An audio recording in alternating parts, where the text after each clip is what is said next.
Good morning and welcome to Our Issues Milwaukee. I'm your host, Andrea Williams. We'll begin today's show focusing on an agency that's been around for over 36 years, helping to keep the city's youth safe, connect them with mentors, and help the community from within. The Running Rebels community organization serves about 1,500 young people and will soon open doors to a second location. Here to tell us more about that and a whole lot more is the founder and director of Running Rebels, Mr. Victor Barnett. How are you, Victor? I'm doing good. Thank you so much for being here. And like I just said, you've got a lot of exciting things going on with Running Rebels. But I first would like to find out more about how you established the organization and came up with the concept.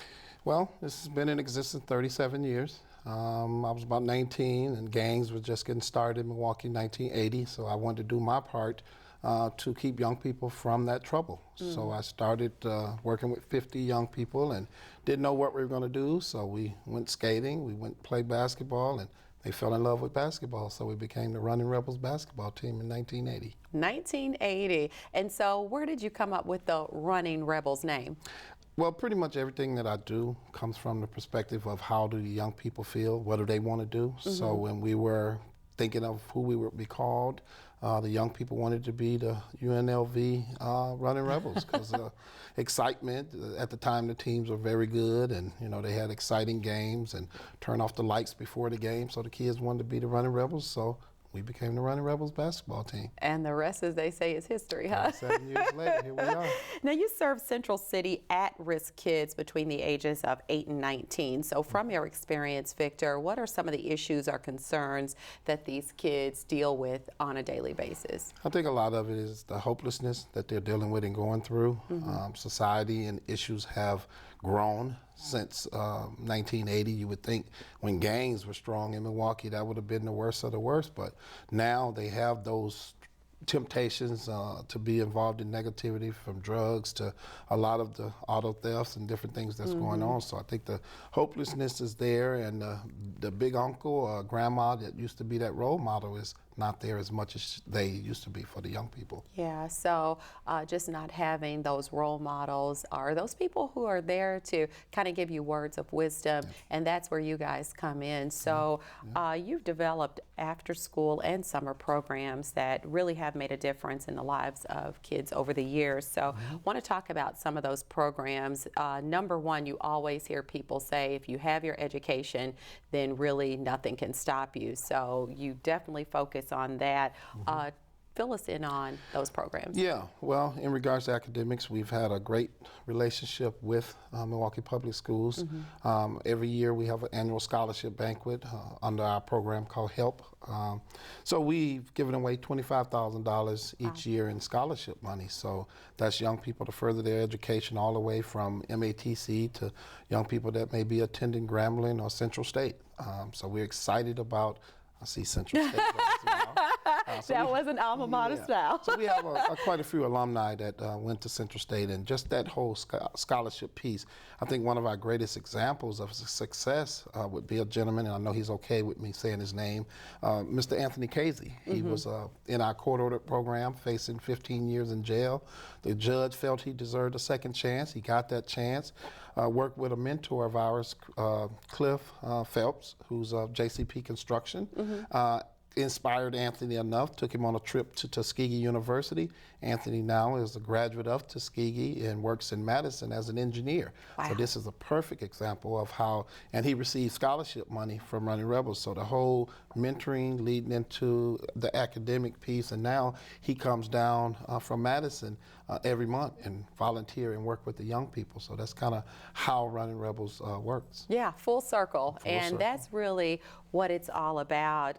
You also help out with kids who probably, and I say kids, but young people who probably see a lot of things and really don't know how to internalize or, deal with those things. So they walk around holding it in, and it comes out as anger towards others. So you have anger management to help young people who are dealing with those type of things as well. Yeah, I think now society is really realizing the trauma that our young people go through. I mean, if you take somebody that's 8 years old and they see their brother or their mother or somebody shot right in front of them, and that person they love is on the ground right there, that affects them. So how they behave in school, how they behave or act the next couple of years of their life is definitely going to be affected. So I think when you're doing youth service work, you have to kind of take that into account, right. back up and go to the origin of the problem and where that hurt is, and then you are able to connect better to that young person, and that's very important. Yeah, and just even being in a neighborhood where you're constantly hearing gunshots and things of that nature, it's not the most comfortable scenario to be in, when sometimes you've got families who are getting down on the floor just so random bullets don't hit them. Yeah, so that's understandable for sure. And cultural awareness and community service projects are something else that you help bring the kids into. We think the pride is really important in regards to your community. There's young people that don't even know the full meaning of Juneteenth Day and what is Garfield Day. So those are things that are important to our community, and we think as an organization it is very important that we get the young people to understanding and gaining that knowledge that they're missing. Yeah, and we always see you every year at Garfield Festival and all of the different things, really giving the community a better idea of what it is that you do as well. You've got the intensive monitoring program, and you just spoke about, having a young man that was facing jail time, but then was given that second chance. With these programs in particular, you're dealing with first-time burglary offenders, and then you also deal with severe chronic offenders as well. So that's really no joke, because you really have to work hard in making sure the ones who have this first-time offense don't repeat it and get into a cycle, and then the ones who are like doing it over and over again, you got to get them on a whole nother path. So it's challenging, I'm sure. It is. I think some of the principles that the organization is born upon is that bond and that brotherhood and relationship that you form with a young man is so important, because like we stated, they don't have that role model. They don't have nobody in their life. So some of the young people that are committing some of these crimes out here, Running Rebels has been called to be a part of the solution to see what we can do to curb the crime and some of the things that's going on in our communities. Definitely. Yeah, and definitely every kid that's walking around does not fit into the at-risk umbrella. They are going to school every day. They're doing great jobs with their academics, all that good stuff, and they still are a part of Running Rebels as well. So really you use positive activities like recreation and team sports, music, all the stuff that would definitely get their attention. You keep the kids just out of harm's way as well by being there at your facility. That preventive work is so important, and that's the young people that sometimes have not gotten in trouble, and there's sometimes a lack of funds and things to be able to work with them before they get in trouble. So we know the importance of that. So if you're able to attract them to, like we have the athletics and the basketball, we have music, we have a full-fledged studio at our building. So getting them involved in those fun activities and around the right people, positive people, sometimes you can keep them from even going down that negative path, definitely. Yeah, when you talk about having the kids that come there on a daily basis, if there's somebody at home that's watching that would like to get their young person involved, what would they need to do? Well, give us a call, 414-264-8222. They can go to the website, runningrebels.org. And like I said, we just want to do our part to try to help give young people a safe place to be. Yeah, according to Fair Play for Children, sports play a massive role as a dynamic tool to prevent crime among youth. You've established that. So you've got your competitive basketball under AAU, and then you've got a community basketball program that is helping kids with ACTs and SATs, all that good stuff. Tell us about that. Every young person is not going to be high level and be going to college on scholarship, but we definitely know the importance of involving young people into positive activities. So we do have a strong community basketball where young people get a chance to learn the fundamentals, get better at basketball, and still be able to compete with others that are on their same level. So we're excited about some of the work that we do in that arena with, as I stated, Milwaukee Public Schools. We are involved with the Warning Basketball League, which has been around 40, 2+ years. Wow. And for Milwaukee to have something that special right here, a lot of the young people get an opportunity to learn teamwork, learn discipline, all through that organized sports. That's what I was thinking when you were talking about just learning the game of basketball. When you're talking about sports, there is a level of discipline that has to be there for you to even be able to participate at all. Yep. Yeah. Definitely. Good stuff.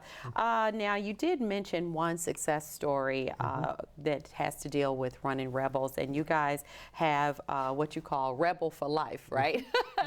So you've got some NBA players who came through your facility. Also, Jacob Lattimore, who just co-starred with Will Smith in a movie and is getting ready to do a Showtime film as well. So these are big things, and these people are somebody that your young people can look up to. I think it's so important in Milwaukee to shine the light on some of those success stories, because we hear so much of the negativity of what young people are doing.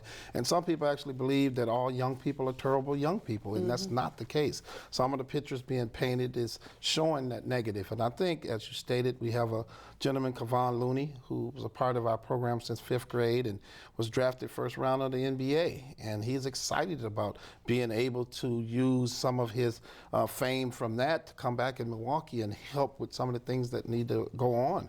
You stated Jacob Lattimore. His dad and some of his uncles grew up around Running Rebels programming with some of the guys. Brother Ward Jenkins, they're like family. So for young people to see other young people go on and be so successful, it's a plus, because we need to bring those things closer to those young people. And I think Destiny High School has a team that's ranked #1 in the state, and that's a gentleman, Brandon Joseph, who was another alumni of Running Rebels, and ever since he was about 7 years old. So to have the #1 ranked team in the area in basketball, and to have a young person that knows the importance of building character in the young people. So it's exciting for me to see my little brothers as they grow up. Yeah, and I see the pride when you start talking about them. It's there. It's there. And I think I speak for so many people when I say thank you for the dedication and the commitment to making sure these young people really do have someone to look up to and have that path, knowing that they can succeed. It's so important. And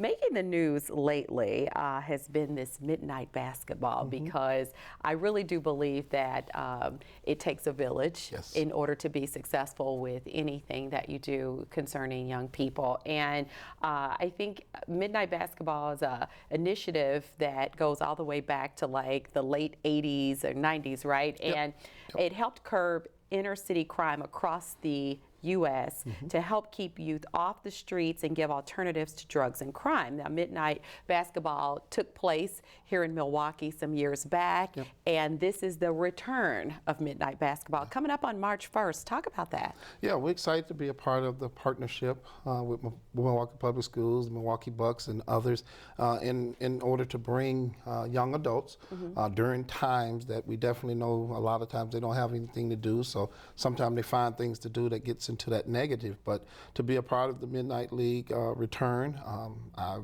remember it when 1980s and way back in the day. So just the fun, the competitiveness, and to be a part of it and involved in adding to it now with the basketball is the enrichment piece and the resources that we're looking to bring together. Our goal, I just had a meeting today with staff, and we were talking about how many young people we are going to help get jobs through this. So yeah, we want good basketball and score a lot of buckets, but if we can get 20, 30 of these young men employment, if the ones that need the reinstatement of their driver license, we're able to handle and get all of those things done, I think that we will have a great league, fun league, basketball, but then also the enrichment part is we're looking forward to. Yeah, so it's about more than just basketball, that's for sure. Now, does it actually start at midnight, or is that just a name? Well, it goes from, I think, 8 o'clock to 12 o'clock. Okay. So it goes to midnight, and like I said, I was thinking, does it start at midnight? Yeah, it ends at midnight.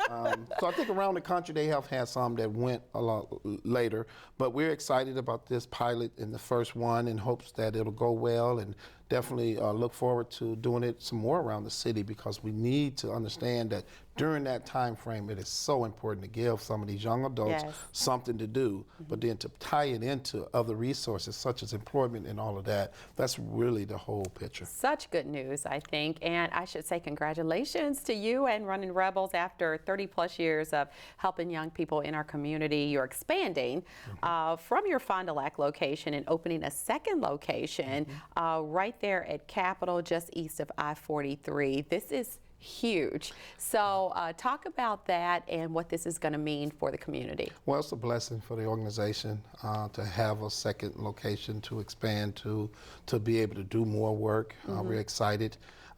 Just left there today, and up under the shade tree, we used to call it, at the top lot where Running Rebels started, there was a little tree that was like my office 37 years ago. So in the new location, it has like a tree.